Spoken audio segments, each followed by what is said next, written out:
That's the irony of all of this. People are fighting against the patriarchy. People are fighting against marriage. People are fighting against traditional roles. And the result is you leave women unprotected and you leave men unchecked to do whatever they will with those women. Raised by a Buddhist single mom in Los Angeles, Dr. Voddie Baucham came of age during the height of Malcolm X and felt a pull toward the growing black nationalist movement. However, a conversion to Christianity in college completely reshaped his worldview. Voddie is a skeptic who came to Christ, an outsider who speaks the language of outsiders. He is a man worthy of respect. Voddie is a former pastor, author, and educator, currently serving as Dean of the School of Divinity at African Christian University in Lusaka, Zambia, a university that seeks to transform Africa through biblically based education. Whether teaching on the history of the Bible or marriage and family, he aims to help ordinary people understand the significance of seeing the world through a biblical lens. Anyone who's heard him preach knows his conviction of word and spirit. He's unafraid to challenge the current social justice movement, continuously demonstrates the Bible's enduring relevance without trying to reshape God in man's image.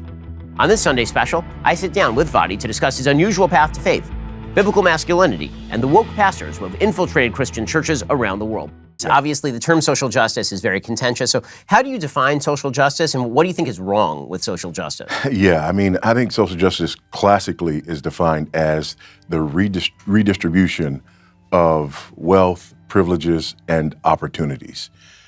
Social justice is about equity, not equality, right? Not what we all grew up with, equal opportunity, but equity, equal outcomes. So it's redistribution with a view toward achieving equal outcomes for various specified groups. Again, there's a lot more, involved in that, but that's the basic definition of it. But I think the clearest conflict is seen, when Jesus, in one of his parables, talks about the parable of the talents, right? And you have the owner who gives, different talents to different workers, right? There's one, and then, there's two, and then there's five. He comes back, and one of them has done better with his talents than the others. He actually takes away from the one who did poorly and gives it to the one who does well. I refer to that parable because it really flies in the face of the idea that the Christian attitude ought to be equal outcomes. Nothing could be further from the truth. The Christian attitude is justice writ large, right? God's justice, the righteous and equal application of God's law, but not equal outcomes. All right, so let's talk about manhood. It's a very peculiar moment for sort of what manhood means in society. Yeah. We've had full-scale feminist assaults on what men are for. The answer for many feminists is nothing.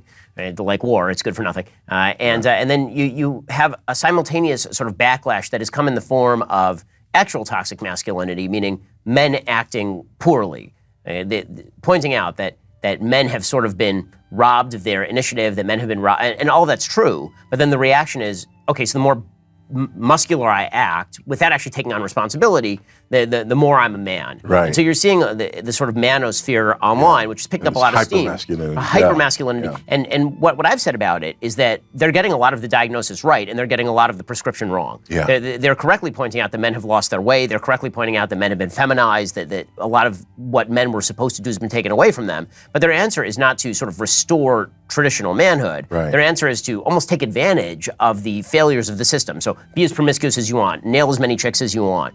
Go out there and experience life and never settle down, never have kids, never take on obligation. Because after all, that's what the world wants of you. Now, what do you make of the state of men right now? Because it is true that across the country, men are in crisis. I mean, they're not going to school as much as women. They're not in the workforce as much as women anymore. They're not getting married. They're addicted to pornography. I mean, these are serious crises. Yeah, and part of that is, when you take manhood and try to look at manhood in isolation, you've already got a problem. The God who created us, he created us male and female. And so you cannot understand maleness apart from femaleness, right? You have to understand what it means to be a man, first of all, by what it means to be made in the image of God, and second of all, by what it means to be made as this counterpart to a woman. And this idea that God created us to be priest, and prophet, and provider, and protector. God designed us that way. And when you take us away from that, like we're bigger than women, we're stronger than women. We have all of these things that allow us to take advantage of women. They get pregnant, we don't. We can just walk away from it and, leave them with that. There are so many things that if left unchecked, they do allow for this toxic version of masculinity. And so what we have to call men back to is this understanding of manhood that is outside of themselves. And you being a man is not just about who you think you are or even who you want to be. It is about you pointing back to the one who made you. It's about you pointing back to the purpose for which he made you. And it's about you pointing back to the relationship that he intends for you to have with the opposite sex. And one of the things you mentioned is men not wanting to be married. That's an incredibly important part of the picture of what it means to be a man. This idea that we would be in a relationship, that we would be the head of a household, that we would be, like I said, priest, prophet, provider, protector within that context. All of that gives us not only purpose, but it gives us greater understanding of what masculinity is all about. And it also keeps it in check and it protects women. That's the irony of all of this. People are fighting against the patriarchy. People are fighting against marriage. People are fighting against traditional roles. And the result is you leave women unprotected and you leave men unchecked to do whatever they will with those women. So let's say that you've talked to many, many young men, obviously, across the nation. And let's say that you're faced with a young man who's been brought up in a family without a father, just by a mom, somebody like you when you were young. And that person is saying, listen, I've had a rough life. I haven't been able to get ahead. My opportunities are limited. And now you're asking me to take on all of these burdens. Make me the case that I should take on these burdens. Yeah, first of all, that's what you were created to do, right? Secondly, it's what you yearn to do. Like, if a man is honest, men don't yearn to just sit in their mother's basement and play video games. In fact, when we sit in the basement and play video games, we like to play those kind of video games that simulate, the actions and activities of masculinity, right? And so that's the first thing I want to say to him. You were made for more than this. There's a God who created the world and a God who created you. And so I want you to come back to that. The second thing that I want to say is that, don't buy the lie that says you have to have it all figured out before you can begin to exercise any kind of manhood. Nothing could be further from the truth, right? I don't have it all figured out. You don't have it all figured out. But this process, even this process of growing as a man, is part of what God has put in place for us to figure it out, right? The other thing that I would say is you're not called to do this by yourself. The Bible says, like iron sharpens iron, so one man sharpens another. We need each other. We need other men. We need other men in our lives to mentor us, to disciple us. We need men when we're younger, to corral us, to check us. We need that. So those are some of the things that I would want to talk to a young man about, and ultimately to point them, again, to the God who made them, and to point them to Christ, who wants to redeem that manhood. Christ, who is the ultimate picture of manhood. All of this. But there was a movement really in the 80s and the 90s, the church growth movement. And you just basically described it to a T. It was all about doing whatever was necessary to get people into the doors, to keep people in churches, were growing like gangbusters. All of a sudden you've got churches all over the place, that are running thousands. And, there's a saying, whatever you do to get them is what you're going to have to do to keep them, And so the compromises just continued. But, Ben, I'm hopeful because I know a lot of those guys who haven't bowed the knee. And I run into people all the time who are looking for those guys. They're saying, where are those guys near me, right?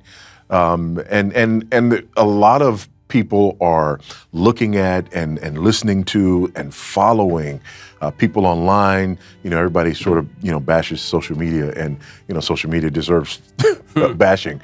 But the fact of the matter is there are people who are finding those voices, and then they begin to look for other voices. So I'm encouraged. I don't think this is going to last. It can't last. because it's built on sand. It's absolutely ridiculous. And then what happened, I was going to say this earlier. So, you know, the social justice movement, it was happening, it was blowing, it was going, everybody's sort of running in that direction. And then all of a sudden, people started screaming about Christian nationalism. Like, you're upset about this, but what are you going to say about Christian nationalism? You know what I had to do? I had to go, wait a minute. Christian nationalism. No, you can't, right. This is right. What are you talking about? Let me see what I may agree with you, right? Let me see what you're talking about. But this goes to what you were saying earlier about people not wanting to speak up because now there's that label. Oh, and it's not just Christian nationalism, it's white Christian nationalism, right? And, you know, I don't know if you've seen, I know you've seen these oppression wheels, right? These wheels where they have, you know, the various groups and, you know, on the outside, there's the oppressed group and the inside, you know, there's the oppressor group. And, you know, whatever these wheels are and however many oppressed groups they have, one of the oppressor groups is always white. One of the oppressor groups is always Christian. And one of the oppressor groups is always nationalist, right? So when you talk about white Christian nationalism, you have a triple oppressor group, right? Just in the name. And so now if people want to, you know, celebrate the overturn of Roe v. Wade, all you have to do is say white Christian nationalism. And all of a sudden they back off, right? And so they're muted, you know. Again, I